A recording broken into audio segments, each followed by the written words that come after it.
Sahabat, kemajuan sebuah negara, kemajuan sebuah bangsa dapat juga diukur dari kemajuan kaum perempuannya.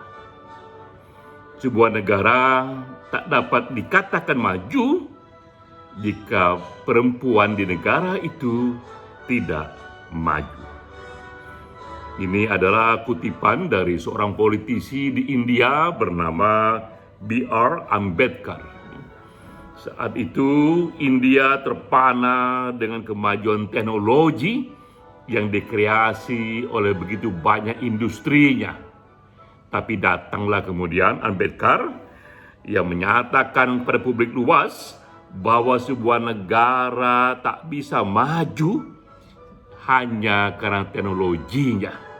Negara itu tak bisa maju jika mayoritas perempuan tidaklah maju di ruang publik, apalagi hampir di semua negara jumlah perempuan itu adalah separuh dari populasi. Ambedkar di India menekankan pentingnya untuk juga memperhatikan kemajuan kaum perempuan di ruang publik. Pentingnya gender equality. Kutipan ini sengaja kita angkat karena ia relevan dengan topik webinar kita pekan ini, webinar dari Perhimpunan Penulis Indonesia Satu Pena. Topik yang kita angkat mengenai masa depan kebebasan perempuan di dunia muslim. Mengapa penekanannya di dunia muslim? Karena dari riset yang banyak dikerjakan secara internasional, peran perempuan di dunia muslim termasuk yang paling buruk. Karena itu penting kita untuk tahu sebab musabab dari hal ini. Dan yang akan bicara adalah Profesor Dr. Musda Mulia. Ini memang profesor, seorang tokoh muslimah yang banyak menulis untuk tema ini. Saya juga memiliki satu bukunya. Ini buku yang tebal sekali, yang bagus sekali, yang lebih dari 800 halaman. Saya sudah membaca cepat buku ini dan menyukai bab ke-16-nya. Ini bab ke-16 mengenai menawarkan tafsir yang humanis, feminis. Jadi tak cukup hanya humanis, tafsirnya harus juga feminis. Masalahnya sekarang adalah ketika kita berbicara mengenai kebebasan perempuan di dunia muslim, pertanyaannya seberapa bebas yang mau kita perjuangkan. Ketika kita bicara mengenai perjuangan hak asasi manusia bagi kaum perempuan, ujungnya adalah hak asasi manusia versi yang mana? Karena sekarang ini ada hak asasi manusia versi universal PBB, ada hak asasi manusia versi dunia muslim di Kairo. Ini pertanyaan yang penting untuk dijawab, tapi sebelumnya saya ingin dulu mencontohkan 4 tokoh muslimah reformis. Ini istilah yang dibawa oleh Ibu Musda, muslimah reformis. Istilah ini untuk menggambarkan peran seorang perempuan yang aktif di dunia publik, yang ikut berkarya, ikut memberikan manfaat bagi lingkungannya. Namun jika kita telusuri lebih jauh, bahkan untuk muslimah reformis ini tersedia peran-peran yang beragam sekali, dari yang konservatif sampai yang sangat-sangat liberal. Masalahnya hingga di mana kita ingin memperjuangkan konsep muslimah reformis ini. Saya beri contoh dulu 4 tokoh, dimulai dari tokoh yang kita kenal. Ini adalah Cut Nyak Dien. Ia bahkan sudah berjuang sebelum Sumpah Pemuda. Cut Nyak Dien pun seorang muslimah yang bisa dikategorikan muslimah reformis karena ia memimpin perang gerilya Aceh selama 25 tahun. Itu sangat jarang sekali seorang wanita yang tak hanya ikut perang, tapi ia memimpin perang gerilya. Selama 25 tahun, dan ia sudah kerjakan itu jauh hari bahkan sebelum Sumpah Pemuda. Tapi Cut Nyak Dien di sini saya katakan dia soft reformis, karena peran-peran wanita memimpin perang itu terjadi di banyak negara muslim yang juga sudah diterima di beberapa negara muslim sebagai bagian dari sejarahnya. Berikutnya kita juga lihat di sini, ini adalah 10 muslimah saintis yang sekarang ini dianggap ikut mengembangkan ilmu masa depan. Dipilih 3 di sini dari 10, kita tampilkan 3 adalah para muslimah dari Mesir, dari India, dari Maroko. Mereka yang terlibat dalam ilmu-ilmu masa depan, yaitu artificial intelligence, DNA genetik, computer science. Inilah ilmu-ilmu yang akan membentuk peradaban industri yang keempat.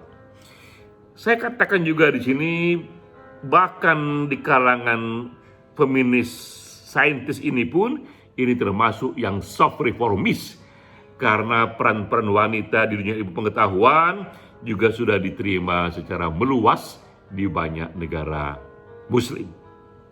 Lalu kita masuk contoh ketiga. Nah, inilah contoh yang saya sebut hard reformis. Contoh yang kontroversial yang juga dikerjakan oleh, bisa disebut di sini, muslimah reformis. Ia adalah Aminah Wadud, lahir di Amerika Serikat tahun 52. Yang kontroversi pada Aminah ini karena ia merasa emansipasi wanita tak cukup hanya di bidang pendidikan, persamaan hak wanita tak cukup hanya di ruang kerja saja, tapi wanita pun juga harus punya peran yang sama di dunia ritus agama, di dunia untuk memimpin ritus-ritus agama. Karena itulah Aminah Wadud, bahkan ia sendiri memulai menjadi juru khotbah sholat Jumat di masjid di Cape Town tahun 1994. Ini peran yang begitu jarang sekali dikerjakan, ya. Terjadi kontroversi apakah sebelumnya pernah terjadi atau tidak. Tapi bagi Aminah Wadud, ia meyakini tafsir yang humanis feminis bahwa perempuan pun punya hak dan harus diberikan peran menjadi juru khotbah sholat Jumat di masjid. Bahkan ia sendiri juga menjadi imam sholat bagi jemaah lelaki dan perempuan. Karena baginya tak hanya laki-laki yang bisa menjadi imam, tapi juga perempuan bisa menjadi imam sholat bagi jemaah lelaki dan perempuan. Karena di mata Tuhan yang penting itu adalah nilai ketakwaannya, kompetensinya soal agama, bukan jenis kelaminnya. Jadilah ini Aminah Wadud, satu tokoh muslimah reformis yang bisa saya kategorikan hard reformis, kontroversial. Bahkan juga teman-teman feminis yang muslimah mungkin juga tidak semuanya sepaham dengan jauhnya kebebasan yang diperjuangkan oleh Aminah Wadud. Berikutnya lagi, ini contoh berikutnya adalah Annie Zonneveld. Ia lahir di Malaysia tapi tinggal dan berdiam di Amerika Serikat. Ia mendirikan Muslim for Progressive Values. Ia sebagai pendiri dan juga sebagai presiden. Dan tak tanggung-tanggung bagi Annie Zonneveld, Muslim yang ia yakini, Islam yang ia yakini juga Islam yang pro kepada isu LGBT, yang pro juga untuk bahkan menjadikan masjid untuk menikahkan pernikahan sejenis, dan itu juga ia sudah kerjakan di beberapa negara bagian di Amerika Serikat. Ini pun saya kategorikan sebagai hard reformis, karena ini termasuk isu baru yang jarang terjadi. Tadi kita lihat yang soft reformis, yaitu wanita memimpin perang, ilmuwan wanita, itu terjadi di negara Muslim. Tapi yang hard reformis, wanita menjadi imam sholat, dan wanita yang menggerakkan muslimah untuk LGBT, itu hanya terjadi di kalangan muslimah, tapi di negara yang bukan muslim, itu di negara-negara maju seperti Amerika Serikat dan Eropa. Nah, jadi kita lihat ada dua jenis muslimah reformis di sini. Ada yang tadi jenisnya soft, ini adalah yang hard. Akar dari perbedaan ini adalah dua versi hak asasi manusia. Jika kita membaca sejarah, kita tahu bahwa hak asasi manusia yang menjadi landasan kaum muslimah untuk bergerak dan menafsirkan Quran juga terbelah dua. Awalnya hanya ada Universal Declaration of Human Rights yang dikerjakan oleh United Nations, PBB, sejak tahun 48. Dan ini terus berkembang dengan hak-hak baru. Bahkan sekarang ini, hak para penganut seksual orientasi yang berbeda, hak kaum LGBT, itu pun dilindungi sebagai bagian dari hak asasi manusia. Lalu sebagai responnya, negara-negara Muslim yang menjadi anggota Organization of Islamic Cooperation memberi respon. Bagi mereka, Muslim, dunia Muslim punya versi sendiri atas hak asasi manusia. Mereka mengakui Universal Declaration hak asasi manusia, tapi bagi mereka itu haruslah di bawah kitab suci. Jadi ada hukum syariah yang mensupervisi, dan tak semua dari prinsip-prinsip asasi manusia universal diterima. Nah, dua konsep ini jika kita lihat lebih detail, di manakah bedanya? Ini beda terutama soal pernikahan agama. Berbeda juga soal pindah agama.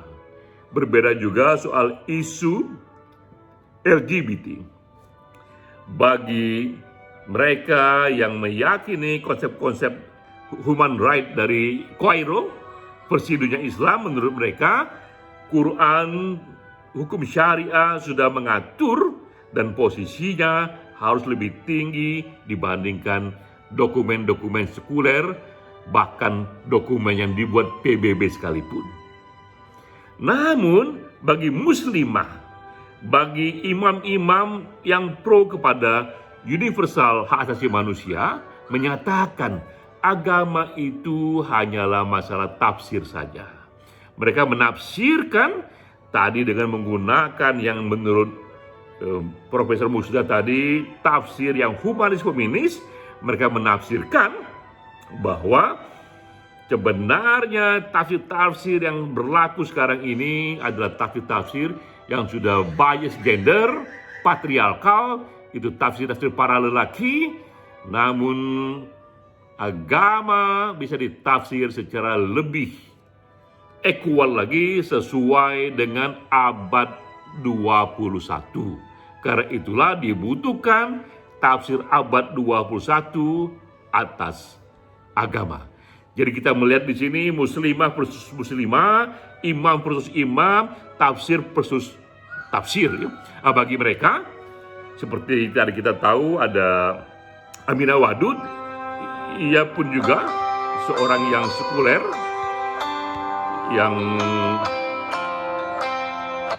yang juga mendalami Quran. Menurut mereka itu agama bisa mereka tafsir dengan cara yang lebih sesuai pada abad 21. Jadi jika kita kembali ke detail, kita lihat di sini bahwa bahkan untuk satu kesepakatan mengenai muslimah reformis, tetap terjadi detail-detail yang berbeda mengenai di manakah muara ujung dari tafsir itu. Namun sekali lagi, apapun yang terjadi, kita sepakat dengan kutipan di awal bahwa emansipasi wanita, persamaan gender, kemajuan perempuan itu adalah syarat bagi kemajuan satu bangsa. kita bisa mulai dulu menyelesaikan hal-hal yang elementer, hal-hal yang sifatnya satu kesamaan perempuan, equality gender di ruang publik, di dunia pendidikan, di ruang kerja. Namun untuk masuk lebih jauh kepada equality gender di bidang ritus agama, apalagi isu-isu LGBT, itu mungkin menjadi isu selanjutnya. Sekali lagi selamat buat Ibu Usda Mulia yang sudah membuat buku yang bagus sekali. Ini adalah muslimah ya, reformis yang penting untuk kita pahami, penting untuk kita baca agar kita dapatkan satu pandangan menyeluruh mengenai kompleksitas dari satu perjuangan kebebasan perempuan. Salam.